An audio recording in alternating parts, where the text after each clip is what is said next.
que es capaz de hacer la sed de riqueza, que puede esconder la ambición bajo la tierra, que es lo que la oscuridad del pasado oculta.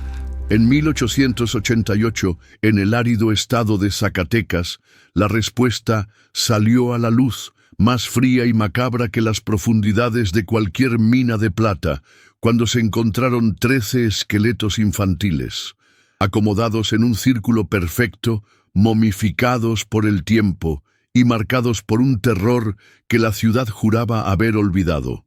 Esta no es una historia de mineros o tesoros, sino del sacrificio de inocentes y de una maldición que, en lugar de apagarse, solo esperaba ser encontrada para resurgir más potente que nunca.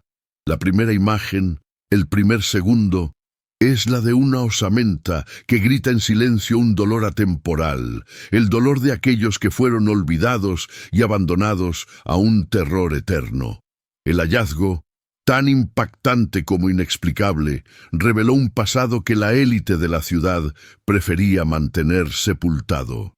Las mandíbulas de los esqueletos se abrieron en un grito mudo que resonó a través de las décadas, una advertencia de que los pecados de los padres serían cobrados a los hijos. El círculo, trazado con una precisión escalofriante, no era solo una disposición de huesos, sino la firma de un ritual, una ceremonia de horror. El terror que siguió no se limitó a la curiosidad morbosa. Era un miedo ancestral, un eco de las historias susurradas en las noches de luna nueva, que ahora se materializaban bajo la luz cruel del sol mexicano. La revelación fue un terremoto que sacudió los cimientos de la razón y la fe, obligando a la ciudad a confrontar una verdad que siempre había estado allí, latiendo bajo la tierra. Con este hallazgo se topa el periodista Elías Mendoza, un escéptico perseguido por fantasmas del pasado. Él llegó a Zacatecas en busca de desapariciones, rumores que la población, el gobierno y la iglesia se apresuraban a silenciar. Su misión era clara: desenmascarar la corrupción y la violencia que se escondían detrás de la riqueza de la plata. Ahora, la pregunta que lo atormenta no es ¿quién?, sino ¿qué es lo que la maldición de los hijos malditos realmente esconde? Y pronto se dará cuenta de que, en ciertos lugares, la verdad no libera, aprisiona, arrastrando a quienes la buscan a un abismo del que no hay retorno, solo la sombra eterna y el eco de un dolor que nunca termina, una vez que la puerta se ha abierto y el terror está del otro lado. Elías Mendoza no era un periodista común. Nacido en la Ciudad de México y formado en las escuelas más prestigiosas, cambió la promesa de una carrera glamurosa en la capital por el polvo de las provincias, movido por una obsesión personal: dar voz a los que fueron silenciados. Su reputación, construida sobre investigaciones minuciosas y una frialdad casi clínica, lo hacía una figura temida por los poderosos y respetada por los oprimidos. Llegaba a Zacatecas con la pesada carga de un escepticismo acérrimo, forjado en tragedias personales que le enseñaron a desconfiar de todo lo que no pudiera ver, tocar o comprobar. La creencia en milagros o maldiciones era para él un refugio de los débiles, una excusa para la inacción frente a la injusticia humana. Él solo creía en la evidencia, en hechos concretos, en pruebas que pudieran acomodarse como piezas de un dominó. Su postura inicial ante los rumores sobre la maldición era de desprecio. Elías veía las supersticiones locales como un síntoma de la pobreza y la desesperación, una forma de que la gente diera sentido a una vida de sufrimiento. Él estaba allí para investigar las desapariciones de niños, un crimen muy humano y real, que la ciudad convenientemente ignoraba. El hallazgo de los esqueletos infantiles, sin embargo, fue un duro golpe a su armadura de racionalidad. El círculo perfecto, la ausencia de señales de violencia directa, la forma en que los cuerpos fueron dispuestos, Todo parecía desafiar la lógica forense a la que estaba acostumbrado. La escena del crimen no gritaba asesinos, sino algo más antiguo, más ritualista, algo que lo obligaba a mirar más allá de lo que sus ojos escépticos podían ver, un hecho que lo inquietaba profundamente. El pasado de Elías, un secreto que guardaba bajo llave, era el motor de su búsqueda de justicia. Había visto de cerca cómo la avaricia y la crueldad podían destruir una familia, apagar una vida, y esa cicatriz lo impulsaba a luchar por aquellos que no podían hacerlo por sí mismos. Con cada esqueleto de niño que observaba, resonaba el dolor de su propia pérdida, una voz silenciosa que le recordaba que el terror no siempre es sobrenatural. A menudo se forja en las sombras de la negligencia y la explotación humana. Por ello, la maldición de los hijos malditos no era solo un caso por resolver, sino una oportunidad para Elías de confrontar sus propios demonios y, quién sabe, encontrar un poco de redención, y haría lo que fuera para encontrar la verdad, aunque lo consumiera. El pasado guarda historias que pueden cambiar todo lo que sabemos. Por eso, cada detalle hace la diferencia. Si quieres estar al tanto de las próximas revelaciones, suscríbete. Por cierto, cuéntanos, ¿desde dónde nos acompañas en esta búsqueda de los secretos del pasado? La historia se desarrolla en la árida y próspera región minera de Zacatecas, México, en 1888. El aire, pesado de polvo y azufre de las minas, y el sonido constante de los martillazos resuenan por los cañones, creando una atmósfera opresiva. Era un centro vital para la minería de plata, pero con una brutal contradicción. La riqueza de unos pocos contrastaba con la miseria y la superstición de las masas, que vivían a la sombra de las montañas de mineral. Las calles empedradas, por donde pasaban mulas cargadas de pesados sacos, eran un espectáculo de miseria y riqueza. Por un lado, las lujosas mansiones de los dueños de las minas; por el otro, las chozas de adobe de los trabajadores, aplastados por la explotación y la enfermedad. La ciudad latía con la fiebre de la plata, pero también con la desesperación. La vida cultural era una mezcla de fervor religioso y antiguas creencias indígenas, un caldero de folclor y miedo. Mientras la élite asistía a misas suntuosas, los trabajadores se aferraban a santos y rituales que mezclaban la fe católica con dioses ancestrales. En las cantinas, las historias de fantasmas y apariciones en las minas se contaban a media luz, mezclándose con el olor a mezcal y el humo de los cigarros de hoja. La Iglesia, una presencia dominante, intentaba imponer la ortodoxia, pero el miedo a lo sobrenatural, alimentado por una historia de violencia y sacrificios, era un poderoso adversario. Esta dualidad entre la fe oficial y el paganismo subterráneo creaba una tensión constante, un terreno fértil para el surgimiento de leyendas sombrías y, como se vería, para el despertar de horrores olvidados. El paisaje mismo parecía tener un papel en la narrativa del miedo. Montañas rocosas, esculpidas por el viento y el tiempo, rodeaban la ciudad como centinelas silenciosos, con la boca de oscuras cavernas que parecían tragar los rayos de sol. Las noches eran frías y largas, y la luna llena iluminaba las siluetas irregulares de las sierras, proyectando sombras fantasmales sobre las casas y las minas. El aullido del viento, que se colaba por las rendijas de las ventanas, se confundía fácilmente con lamentos y susurros de almas perdidas, y el pálido brillo de la plata en las piedras, en contraste con la oscuridad, le daba al paisaje una belleza espeluznante, como si el propio suelo sangrara riqueza y muerte. Este escenario, opresivo y hermoso, era el telón de fondo ideal para la historia que se desarrollaba, donde la naturaleza y lo sobrenatural se fusionaban en una macabra danza. La minería de plata, motor económico de la región, era también la fuente de su terror. Las minas, laberintos subterráneos que se extendían por kilómetros, eran consideradas portales al inframundo, habitadas por criaturas folclóricas y por espíritus de mineros que murieron en accidentes. Se culpaba a los chaneques, pequeños duendes malignos, de robar herramientas y causar derrumbes. El nahual, un brujo capaz de transformarse en animal, era temido por su capacidad de esparcir plagas y desgracias. Las historias, antes meras leyendas, comenzaron a cobrar un nuevo significado tras el hallazgo de los esqueletos.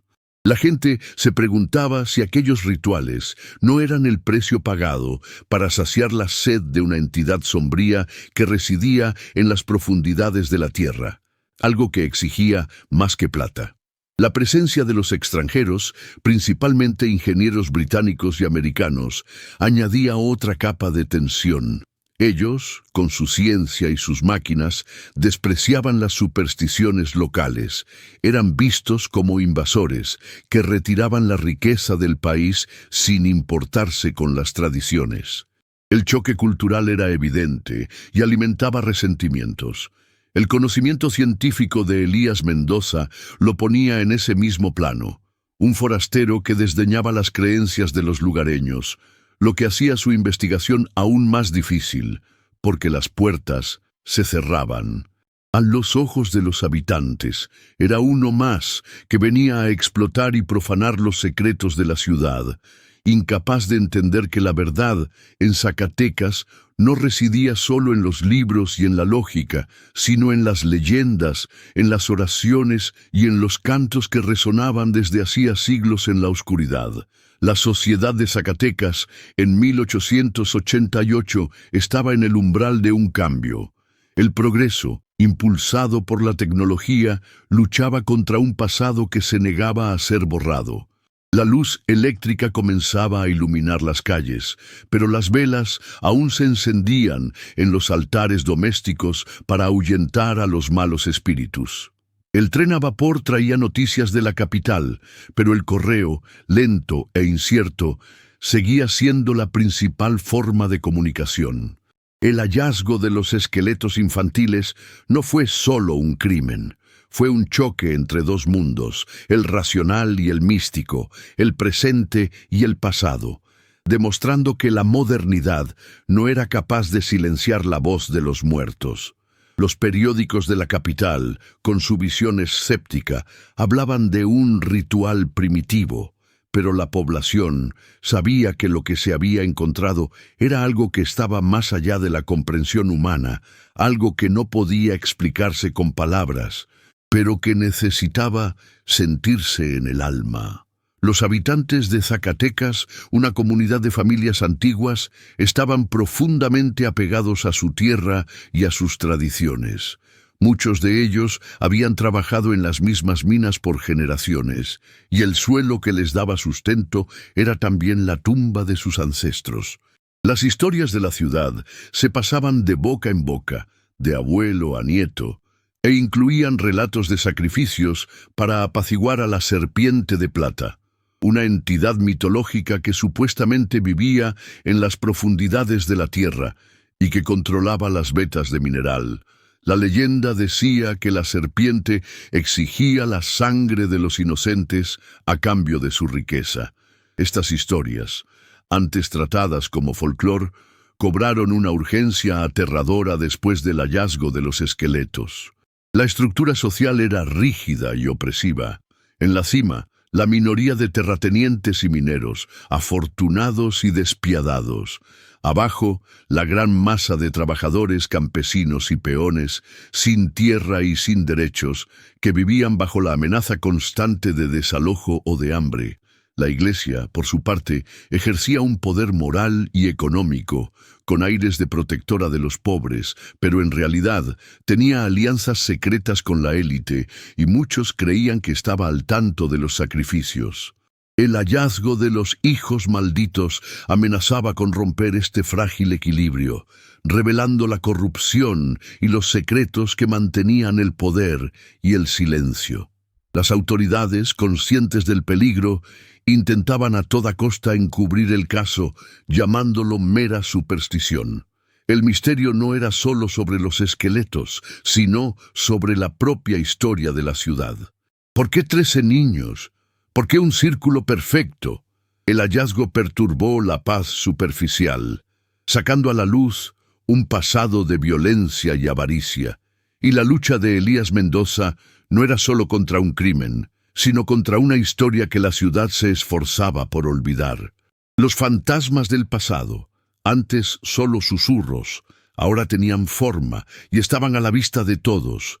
Y la pregunta que se hacía la gente era: ¿quién sería el próximo en ser sacrificado en nombre de la riqueza y la ambición? El periodista se veía, entonces, en un terreno peligroso. Elías Mendoza inició su investigación con la frialdad de un forense.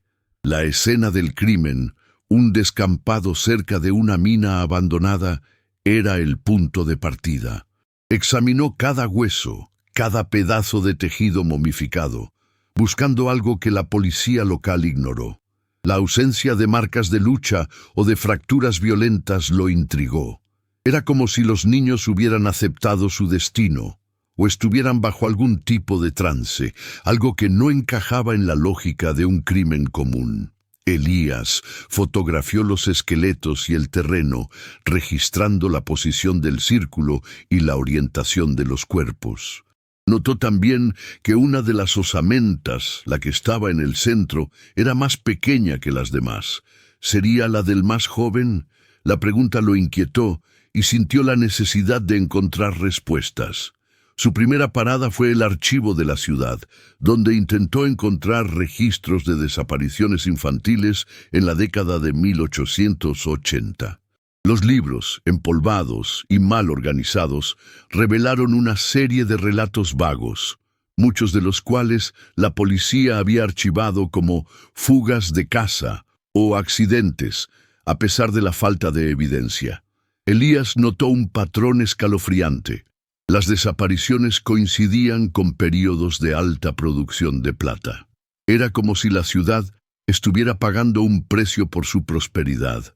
El periodista sintió un escalofrío en la espalda y se dio cuenta de que su búsqueda de respuestas apenas estaba comenzando.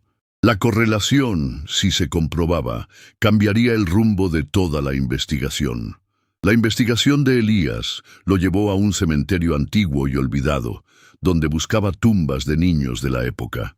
Allí encontró una tumba sin identificación, cubierta de musgo y rodeada de cempasúchil, las flores de los muertos. Una inscripción en una piedra rústica decía: «Para los que la tierra se tragó».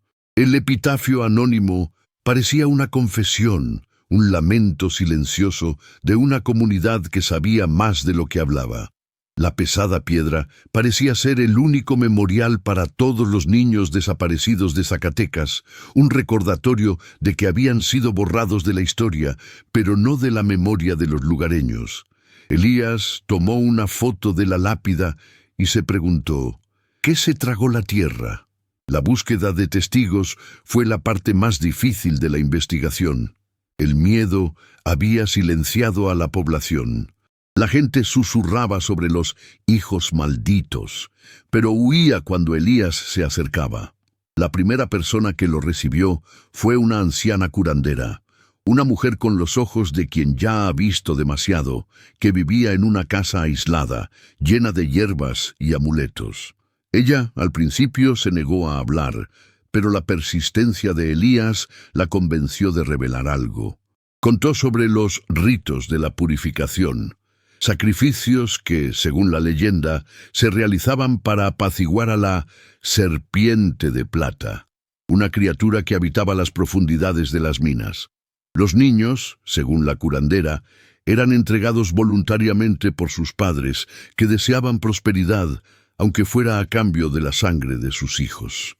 Elías, escéptico, cuestionó a la curandera sobre la validez de aquellas leyendas, pero ella, con una mirada que transmitía toda la sabiduría de sus antepasados, le dijo que la fe y la avaricia podían mover montañas, y que la ambición era el más fuerte de los demonios. Recordó que cuando era joven oía las historias susurradas sobre niños que se habían ido a vivir con la serpiente. Historias que ahora él entendía que eran eufemismos para algo mucho más sombrío. Dijo: «La serpiente no es de piedra, es de plata. La maldición es el reflejo de la avaricia. Lo que hicieron en nombre de la plata, su espíritu jamás lo perdonará». Esa frase atormentó a Elías y lo hizo cuestionar sus certezas. Otro testimonio crucial provino de un antiguo minero, ciego de un ojo y con las manos deformadas por el trabajo en las minas. Él, al ver las fotos de los esqueletos, se estremeció de miedo y confirmó la leyenda de los sacrificios. Dijo que su abuelo, que trabajó en la misma mina donde los cuerpos fueron encontrados, le había contado que el túnel donde se hallaron los esqueletos, la boca del infierno, estaba cerrado desde que había ocurrido una tragedia de la que nadie se atrevía a hablar. Dijo que la gente temía que la serpiente saliera de la tierra para buscar más niños. El minero reveló un secreto. Él, de niño, vio una procesión de hombres encapuchados llevando un objeto envuelto en una manta hacia el cañón. La visión, que lo atormentaba hasta el día de hoy, lo dejó ciego de un ojo, según él, porque miró demasiado. El minero también contó sobre el Pacto de la Plata, un acuerdo secreto hecho entre los dueños de las minas para garantizar la riqueza de la región. El pacto, según él, exigía sacrificios, y el hallazgo de los esqueletos era la prueba de que el pacto era real. Dijo que el nombre «hijos malditos» no era un nombre de maldición, sino un apodo dado por los mineros a los niños que eran sacrificados.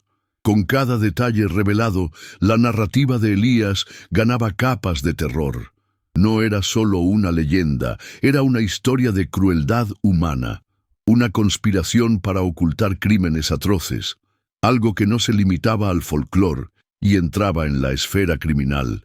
El minero, con un brillo de locura en sus ojos, le suplicó a Elías que dejara de investigar, que estaba metiéndose con fuerzas que no podía entender.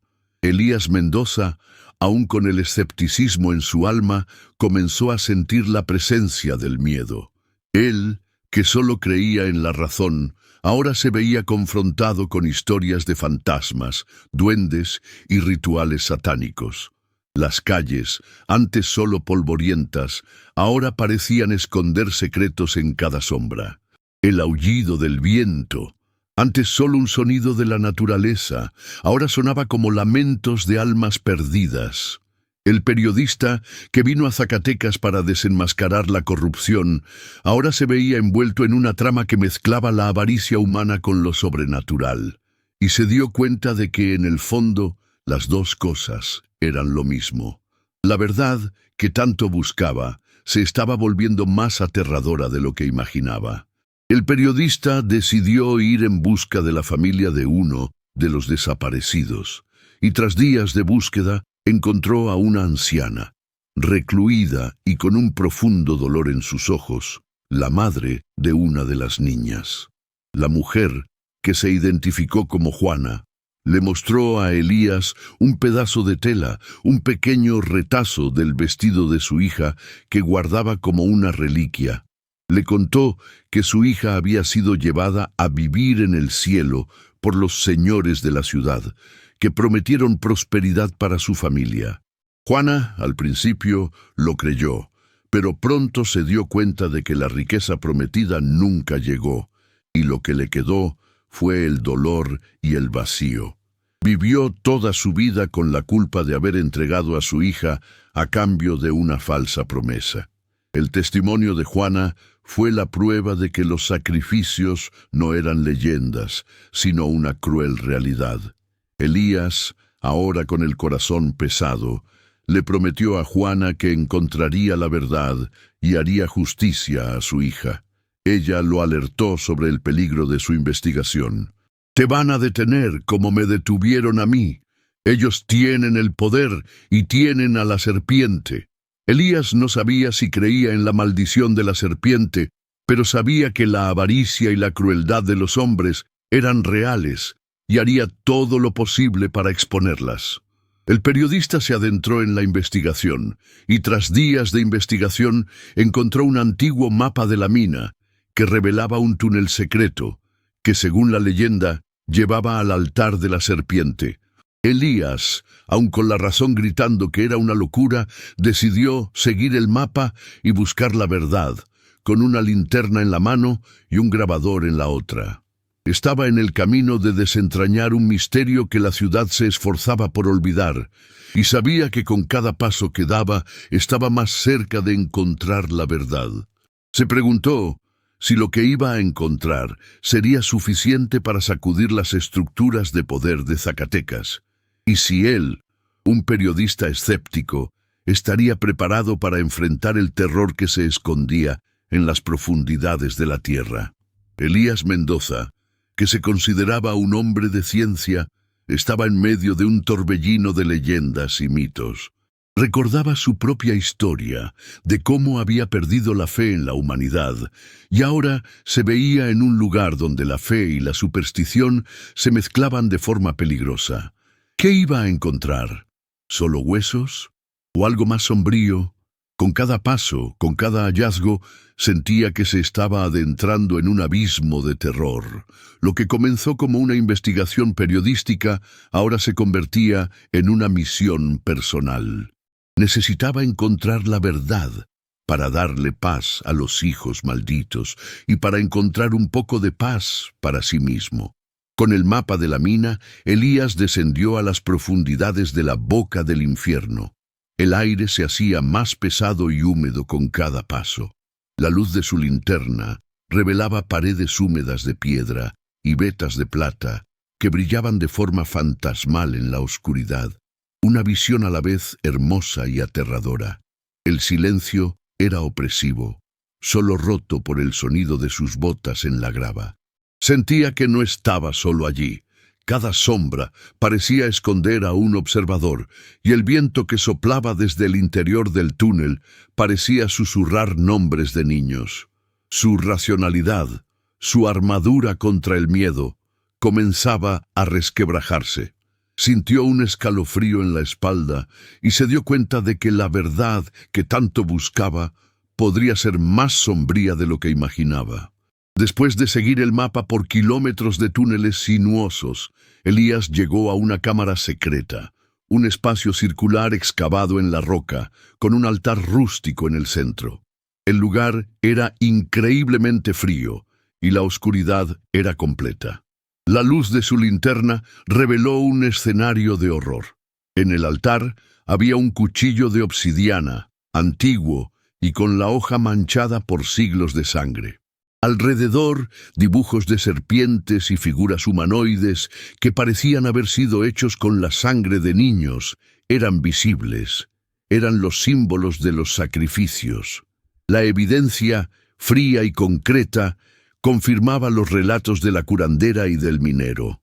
La razón de Elías, sin embargo, se enfrentó a una nueva realidad. En el suelo de la cámara, Elías encontró pequeños pedazos de tela, similares a los que la madre de una de las víctimas le había mostrado. Recogió las evidencias, con la mano temblando, y sintió el peso del dolor de aquellas madres que habían perdido a sus hijos. También notó una pequeña caja de madera con el símbolo de una serpiente tallado en la tapa. Al abrirla, encontró un diario, escrito con una caligrafía elegante, perteneciente al primer propietario de la mina, un español que se mudó a Zacatecas en 1700. El diario, que tradujo con dificultad, describía los rituales, el pacto de la plata y el terror que se abatía sobre la ciudad. Lo que leía lo aterrorizaba profundamente.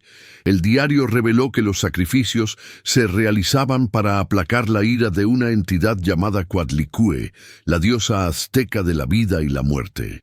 El español, un hombre codicioso y sin escrúpulos, había descubierto un antiguo culto indígena a la diosa que exigía sacrificios de niños para liberar la riqueza del suelo. Él y otros propietarios de minas, en un pacto de sangre, Habían hecho un acuerdo con los sacerdotes del culto, prometiendo riqueza a cambio de vidas inocentes. El diario, con sus detalles gráficos y descripciones aterradoras, era una ventana al infierno que la ciudad había creado para sí misma. La verdad se revelaba en toda su sordidez. Sin embargo, lo que el diario también reveló fue el fracaso del pacto.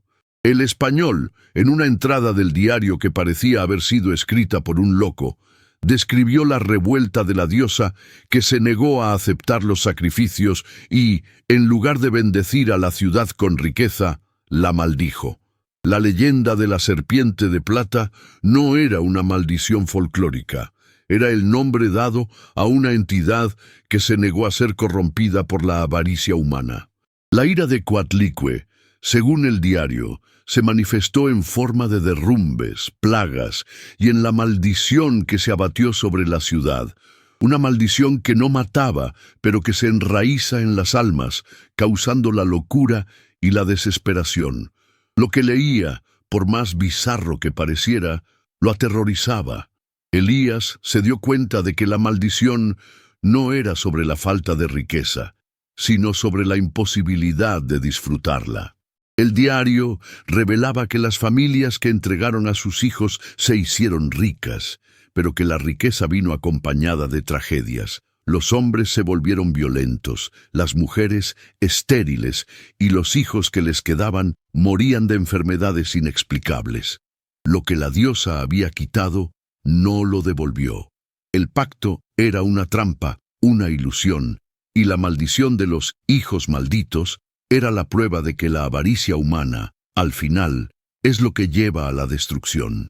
Sintió un escalofrío y la sensación de que estaba entrando en algo mucho más grande de lo que podía imaginar. Al salir del túnel, Elías se sintió más pesado, con la verdad sobre los hijos malditos en sus manos y el peso de la historia de Zacatecas en sus hombros. Sabía que la evidencia que tenía, aunque no fuera sobrenatural, era la prueba de que la maldición existía, una maldición forjada por la avaricia y la crueldad humana. Sabía que la historia que había descubierto era la verdadera razón por la que la ciudad ocultaba el caso. No era por miedo a lo sobrenatural, sino por miedo a la exposición. Los dueños de las minas, las autoridades, la iglesia, todos estaban involucrados. El periodista que vino a desenmascarar la corrupción ahora tenía la prueba de que la corrupción se había convertido en una religión, una fe ciega en la riqueza, en la que las vidas eran solo monedas de cambio. Elías Mendoza confrontó al jefe de policía local con las evidencias, pero el hombre, con una mirada de pavor, se negó a aceptar la verdad. Dijo que el diario era una locura de un enfermo, y que la ciudad no necesitaba más supersticiones. Elías se dio cuenta de que el miedo a lo sobrenatural era una excusa. Lo que las autoridades realmente temían era la exposición de la verdad, la caída de los pilares del poder. La avaricia y la violencia eran los verdaderos demonios de Zacatecas y se disfrazaban de leyendas y mitos para esconderse. Sabía que necesitaría ir más allá de lo que el sistema permitía para exponer la verdad. La tensión aumentó cuando Elías comenzó a recibir amenazas anónimas. Le dejaban notas en su puerta con dibujos de serpientes y frases como «No te metas con lo que es nuestro» y «La tierra cobra sus secretos». Hombres desconocidos lo seguían y, una noche, una piedra fue arrojada a la ventana de su habitación con una nota enrollada que decía «Serás el próximo en alimentar a la serpiente». El terror, antes solo una idea, ahora era real. Elías, que solo creía en la evidencia, ahora se veía confrontado con el rostro del miedo, con la prueba de que se había metido con algo que la ciudad protegía a capa y espada, y que harían lo que fuera para silenciarlo. Se dio cuenta de que el diario no era solo una prueba, sino una maldición. El hombre que lo escribió, el propietario de la mina, se había suicidado, y ahora El peso de la verdad estaba sobre los hombros de Elías, y sabía que con cada paso que daba, estaba más cerca de un abismo. No podía retroceder. Las voces de los niños, que oía en su subconsciente, exigían justicia. El sacrificio de los niños de Zacatecas no podía haber sido en vano. La búsqueda de Elías lo llevó a una biblioteca abandonada, donde encontró antiguos documentos sobre el culto azteca a la diosa Coatlicue. Los escritos revelaban que la diosa era, al mismo tiempo, la creadora y la destructora, la que da la vida y la que la quita. Sus rituales eran sobre un ciclo de muerte y renacimiento, pero el culto, que había sido pervertido por los españoles, se convirtió en un culto a la avaricia. La diosa, según los escritos, solo aceptaba la sangre de los inocentes si era derramada en sacrificio. El ritual que el diario describió, por lo tanto, no era un ritual para Coatlicue, sino una profanación de sus principios. Era el sacrificio de niños para una entidad falsa, para la avaricia humana. Elías se dio cuenta de que el verdadero terror no era la diosa azteca o la serpiente de plata, sino la avaricia de los hombres, que se disfrazaron de dioses y de leyendas para cometer crímenes atroces. Sabía que la maldición de los hijos malditos no era una maldición sobrenatural, sino el peso del pecado humano. Él, un periodista escéptico, había encontrado la verdad, y ahora su misión era exponerla al mundo, aunque le costara la vida. La ciudad, con sus rumores y supersticiones, parecía volverse contra él. Los lugareños, que antes lo acogían, ahora lo miraban con desconfianza y miedo. Creían que Elías había perturbado la paz de la ciudad, que había despertado la furia de la serpiente, y que, si continuaba, la ciudad sería maldecida para siempre. Elías, solo contra el mundo, se sintió más vulnerable que nunca. La verdad, que tanto buscaba, era un arma de doble filo, y sintió su fría hoja en su nuca. La historia de los hijos malditos era la historia de la propia Zacatecas, una ciudad construida sobre la riqueza y el dolor. Elías, al exponer la verdad, se estaba convirtiendo en un mártir, una voz que se levantaba contra el silencio y la opresión. Sabía que lo que estaba haciendo era peligroso, pero también sabía que era necesario. La justicia para los niños que habían sido sacrificados era más importante que cualquier peligro.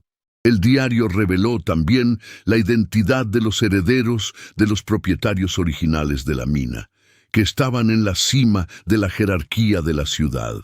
Elías se dio cuenta de que la corrupción no era algo del pasado, sino que se había perpetuado a través de las generaciones.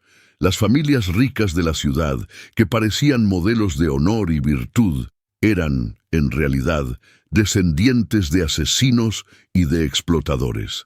La verdad, fría y cruda, se reveló. Se sentó en la oscuridad de su habitación con el diario en sus manos y sintió el peso de la responsabilidad.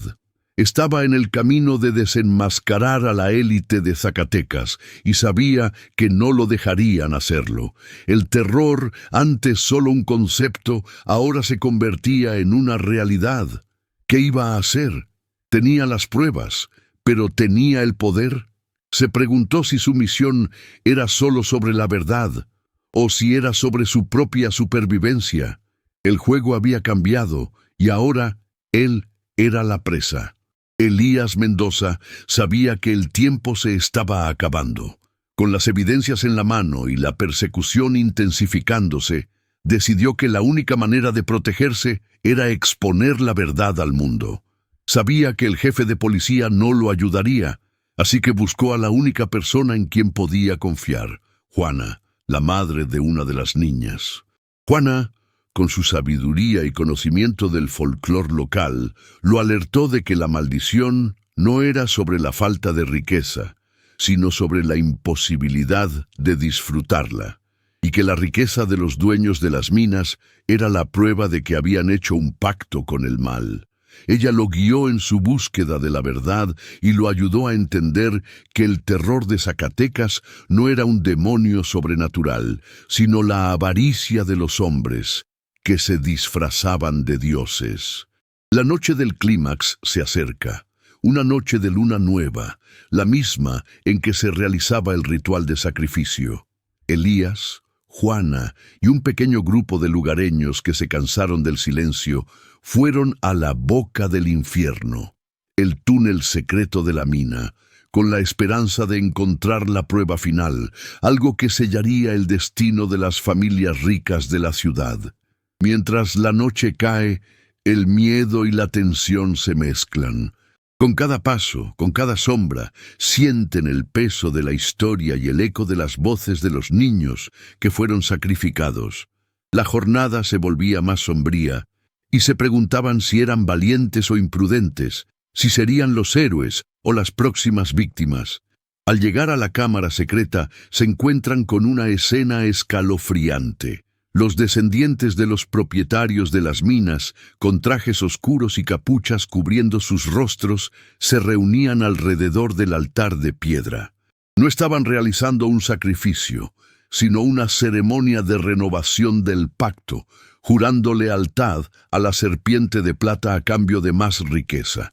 Era una ceremonia de terror, un ritual que mantenía viva la maldición y que se perpetuaba a través de las generaciones. Elías, escondido en las sombras, grabó todo con su grabadora y sintió que su piel se erizaba. Uno de los hombres, uno de los líderes de la comunidad, comienza a hablar. Se jactó de cómo sus ancestros fueron lo suficientemente listos para hacer un pacto con el mal y de cómo su riqueza era la prueba de que el pacto funcionaba. Dijo que el sacrificio de los niños fue un pequeño precio a pagar por la prosperidad y que la ciudad debería estarles agradecida por su sacrificio. Se enorgulleció de cómo su familia se había vuelto poderosa e influyente y de cómo eran la verdadera fuerza detrás de la ciudad. Elías y sus aliados sintieron repugnancia y furia. La verdad era mucho peor de lo que imaginaban, porque era real. La voz de Juana, sin embargo, rompe el silencio. Sale de su escondite y confronta a los hombres. Los acusa de haber robado la inocencia de la ciudad, de haber hecho un pacto con el mal y de haber mentido a la población sobre la verdadera naturaleza de su riqueza. Los hombres, conmocionados por su audacia, se vuelven contra ella y la amenazan. El líder de la comunidad, el que estaba hablando, la acusa de estar loca, de esparcir mentiras y de intentar manchar el honor de sus familias. La tensión se vuelve palpable y todos se preparan para el enfrentamiento. Fue en ese momento que Elías sale de las sombras, con la linterna en la mano y la grabadora encendida. Grita que tiene las pruebas, que el diario, las telas, las osamentas y ahora la grabación son las pruebas de sus crímenes y que los expondrá al mundo. El líder de la comunidad, el mismo que estaba hablando, lo confronta y la tensión alcanza su punto máximo. El hombre, en un acto de desesperación, ataca a Elías con el cuchillo de obsidiana, pero Juana, en un acto de heroísmo, se interpone y es alcanzada. Cae al suelo, con el cuchillo en el pecho, y el terror se vuelve real. La escena se transforma en un caos. Los hombres, conmocionados por lo que había sucedido, comienzan a huir. La maldición, que creían su aliada, ahora se vuelve contra ellos. La serpiente, la verdadera serpiente de plata que habían invocado, comienza a arrastrarse fuera de la oscuridad con sus ojos de plata brillando. No era una criatura de carne y hueso, sino una entidad de pura energía, la guardiana de la tierra. Había sido profanada por los sacrificios y ahora estaba libre para buscar su venganza. El enfrentamiento antes humano se vuelve sobrenatural. Los hombres, que creían estar a salvo con la serpiente, se ven confrontados con el terror que ellos mismos crearon. La serpiente, que se alimenta de avaricia y de mentiras, los ataca, tragándolos uno por uno.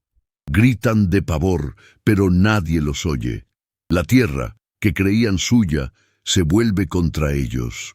Elías, conmocionado y con el corazón pesado, intenta ayudar a Juana, pero ella, con su último suspiro, le dice: «La maldición no es la serpiente, es la avaricia. La serpiente solo está cobrando lo que es suyo». Muere en sus brazos, con una sonrisa de paz en sus labios, sabiendo que la verdad había sido revelada y que los niños habían sido vengados. Elías Mendoza, con la grabación en la mano, sale de la cueva, pero ya no era el mismo. Había visto el terror en su forma más pura, la avaricia humana. Había perdido a su aliada, pero había encontrado su verdad. Su misión no era solo exponer a los criminales, sino honrar la memoria de Juana y de los niños que fueron sacrificados. La escena, aterradora y triste, se convirtió en una memoria en su alma, un recordatorio de que el mundo es más sombrío de lo que jamás imaginó. Su misión, que comenzó como un trabajo, ahora se convertía en una obsesión, una búsqueda de justicia. La escena final se desarrolla en la ciudad. La noticia de lo que sucedió en la cueva se extiende. Los cuerpos de los hombres son encontrados, con rostros de pavor, y sus familias, ahora sin sus líderes, se encuentran en un estado de shock y de miedo. El pacto de la plata había sido roto, y la maldición que se había perpetuado por generaciones ahora era un peso en las almas de aquellos que se habían beneficiado de ella. Elías, con el grabador en la mano, se prepara para exponer la verdad al mundo. Se pregunta si está listo para enfrentar las consecuencias, pero sabe que no puede dar marcha atrás.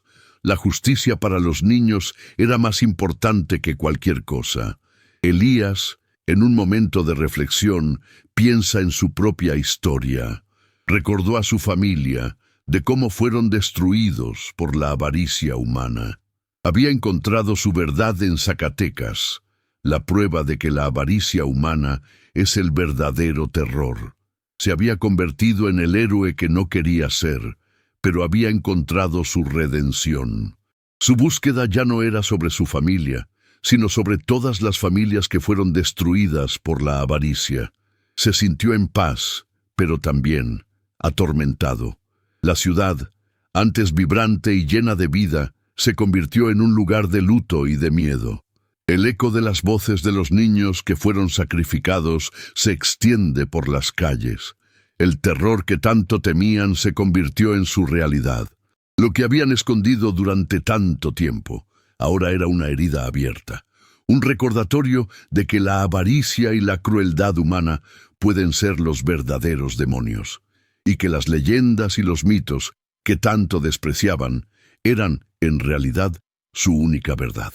Tras la impactante revelación en la cueva, Elías Mendoza dedicó sus energías a una misión solitaria y peligrosa. Con la grabación de la confesión de los líderes de Zacatecas y el diario del primer propietario de la mina, tenía en sus manos las evidencias que la ciudad había enterrado por más de un siglo. No podía publicar la historia en un periódico local. La influencia de las familias era demasiado grande y el riesgo de ser silenciado, inminente.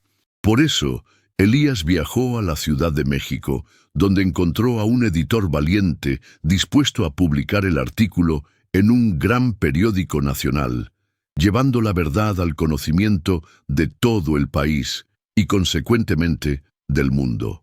Sabía que lo que estaba haciendo era la única manera de honrar a los niños sacrificados y la memoria de Juana, que dio su vida para que la verdad saliera a la luz. Su misión, que comenzó como un trabajo, ahora se convertía en una obsesión, una búsqueda de justicia. La publicación del artículo de Elías fue un terremoto. El escándalo de los hijos malditos de Zacatecas sacudió a la alta sociedad mexicana y obligó a las autoridades a actuar. La Policía Federal fue enviada a la ciudad y se abrió una investigación formal. Las familias ricas, cuyos nombres habían sido publicados, fueron arrestadas y juzgadas por sus crímenes y por los crímenes de sus ancestros. Elías, sin embargo, no sintió alegría. Sintió el peso del dolor de los niños y el peso de la historia que había desenterrado. Sentía que la justicia se había hecho, pero que la herida, que la ciudad había escondido durante tanto tiempo, ahora estaba abierta para que todos la vieran, y que la curación sería un proceso lento y doloroso. La revelación no trajo solo justicia, sino también una nueva comprensión. Las leyendas y los mitos que la élite había usado para esconder sus crímenes ahora eran vistos como una advertencia, un grito de auxilio. La maldición de la serpiente de plata que habían invocado no era una fuerza sobrenatural, sino el peso de la avaricia, de la crueldad y de la corrupción, que se manifestó de forma literal. La reparación moral comenzó con la construcción de un memorial en el lugar donde se encontraron los esqueletos de los niños. El memorial, una estatua de un niño con un rostro triste, se convirtió en un lugar de peregrinación para los lugareños de Zacatecas, un recordatorio de que la ciudad fue construida sobre el sacrificio y que la verdad, por más dolorosa que sea, es la única manera de liberarse del pasado. La vida de Elías Mendoza nunca volvió a ser la misma. Él, que vino a Zacatecas como un periodista escéptico, se fue como un hombre atormentado por el dolor de los niños y por la memoria de Juana. Se convirtió en un defensor de los derechos humanos, un periodista que se dedicó a dar voz a los que fueron silenciados. Continuó su búsqueda de justicia, pero sabía que su vida había cambiado para siempre. Se había convertido en el guardián de una historia, un hombre que carga el peso del pasado y que se dedica a garantizar que los niños de Zacatecas no sean olvidados. La conclusión no fue un cuento de hadas. El terror de Zacatecas no terminó. El miedo, la avaricia y la superstición que se enraizaron en la ciudad no desaparecieron de la noche a la mañana. La gente todavía susurraba sobre la serpiente de plata y las familias de las víctimas todavía vivían con el dolor de la pérdida. El desenlace, sin embargo, fue una promesa de que la verdad, por más sombría que sea, puede ser la única manera de liberarse del pasado y de construir un futuro. Lo que sucedió en Zacatecas se convirtió en un recordatorio de que el verdadero terror no es sobrenatural, sino la avaricia y la crueldad que se esconden en las sombras del alma humana, y que la maldición que tanto temían era su propia creación, y que la única manera de liberarse de ella era a través de la verdad y del perdón. La historia de los hijos malditos de Zacatecas se convirtió en una leyenda moderna, un cuento de terror que mezcla hechos y folclore, historia y sobrenatural. El caso, que parecía haber sido olvidado por el tiempo, se convirtió en un ejemplo de cómo la avaricia y la crueldad pueden destruir una comunidad. Elías Mendoza, el periodista que desenterró la verdad, se convirtió en un héroe improbable, un hombre que se dedicó a dar voz a los que fueron silenciados. Su historia, la historia de su búsqueda, se convirtió en una inspiración para todos aquellos que creen que la verdad y la justicia son los únicos caminos para la redención. Su búsqueda no fue solo sobre los niños, sino sobre el alma de la ciudad. La maldición de Zacatecas no se rompió, se transformó. Se convirtió en la maldición de la memoria. La ciudad, con sus fantasmas y sus secretos, se convirtió en un recordatorio de que el pasado, si no se enfrenta, puede convertirse en una carga insoportable. La historia de los hijos malditos se convirtió en un cuento de advertencia, una alerta de que la avaricia y la crueldad pueden tener consecuencias terribles. Lo que sucedió en Zacatecas se convirtió en un ejemplo de cómo la historia puede repetirse si no se enfrenta, y que la verdad, por más dolorosa que sea, es la única manera de liberarse del pasado. Y que, al final, el verdadero terror no es sobrenatural, sino lo que se esconde en nuestra propia alma. En última instancia, la historia de Zacatecas es una parábola sombría sobre la naturaleza humana. Lo que comenzó como una simple búsqueda de justicia se transformó en una jornada a las profundidades de la crueldad y de la avaricia, revelando que los monstruos más aterradores no se esconden en leyendas, sino en los corazones de los hombres. El sacrificio de los niños de Zacatecas no fue en vano, sino una lección de que la avaricia es la única maldición que puede destruir una ciudad entera y que la verdad, por más aterradora que sea, es la única manera de liberarse. Este caso, como tantos otros, nos recuerda que el pasado todavía guarda secretos. Si quieres acompañar nuestras próximas investigaciones, suscríbete y activa las notificaciones para no perderte ningún capítulo.